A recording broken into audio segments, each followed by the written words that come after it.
ভাই টাকা তো দিলেন, আবার হেলমেটটাও নিয়ে যাচ্ছেন। আরে সরি ভাই, আসলে তাড়াহুড়োর কারণে ভুল হয়ে গেছে।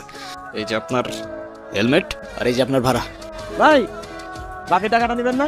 ওইটা আপনার কাছে রেখে দেন, সিগারেট খেয়ে নিন স্যার। এই যে আমার ক্লাসের সবচেয়ে গুণধর ছাত্র, যেমন তার চলাফেরা তেমন তার ড্রেস আপ তেমনি তার লেখাপড়া। যেদিন থেকে তুমি ইউনিভার্সিটিতে ভর্তি হয়েছো একদিনও তুমি ঠিক টাইমে ক্লাসে আসছো? এটা তুমি কি জুতা পরে আসছো? এটা তো মনে হচ্ছে বাথরুমের স্যান্ডেল। ইউনিভার্সিটিতে কিভাবে ড্রেস আপ পরে আসতে হয় তুমি জানো না? আসলে স্যার এক্সামের জন্য লেট হয়ে যাচ্ছিল, তো তাই আসার সময় পায়ের সামনে যেটা পাইছি ওটা পরে চলে আসছি। আমি আসলে চাই না আমার এক্সামের কোনো ক্ষতি হোক। যেই না আমার ছাত্র, শোনো তোমার মুখে এসব কথা মানায় না। নাও খাতা দিলাম, প্রশ্ন দিলাম, ওই যে ওই চেয়ারে বসে চুপচাপ পরীক্ষা দিও। যদি কোনো রকম নকল করার চেষ্টা করো, উল্টা পাল্টা কোনো কিছু করার চেষ্টা করো, আই উইল পানিশ ইউ।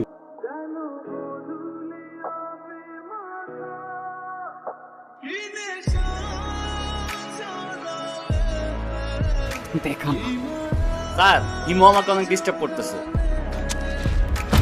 এক্ষুনি আমার ক্লাসরুম থেকে বের হয়ে যাও। Get out.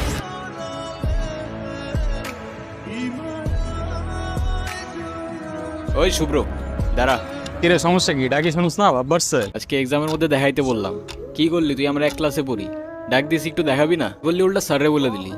ও তোমাকে কেন দেখাবে? তোমার নিজের কি ব্রেন নাই? তোমার কি জ্ঞান বুদ্ধি কিচ্ছু নাই? তুমি বাসা থেকে পড়াশোনা করে আসতে পারো না? তুমি চুপ থাকো, আমি তোমার সাথে কথা বলতেছি। তুই বাসার থেকে লেখাপড়া করে আসতে পারস না? তুই কিন্তু মুখে মুখে কথা বলতেছিস। হ্যাঁ করতেছি তো, কি হয়েছে? কি করবি তুই?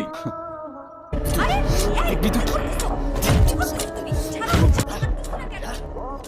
রাস্তাঘাটে গুন্ডামি শুরু করছো? অস্থির ছেলে কোথাকার।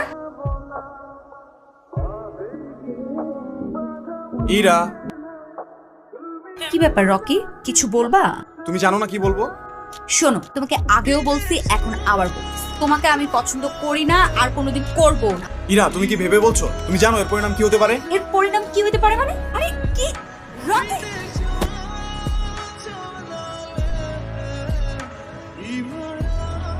আমি নিজে যতই খারাপ হই না কেন, আমার তো মা নাই, তোর তো আছে। একটা মেয়ের সম্মান কই থাকে তুই জানোস না? এরপর থেকে যদি এরম করার কথা কখনো ভাবস, ভিজিটারে বইলা তোরে কেমনে ক্যাম্পাস থেকে বের করতে আমার খুব ভালো করে জানাস। যা জানা। ধন্যবাদ তোমাকে। ধন্যবাদ দেওয়া লাগবে না, তোমার জন্য আসি নাই আমি। আমার বাবা আমারে শিখাইছে মেয়েদের কেমনে সম্মান করতে হয়, তাহলে সেদিন তুমি চর মারার পরও চুপ থাকতাম না।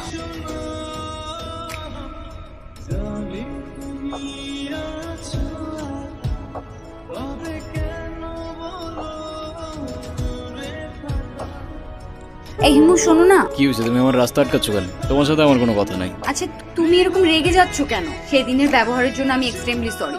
সরো তো, তোমার সাথে কোনো কথা বলার ইচ্ছা নাই।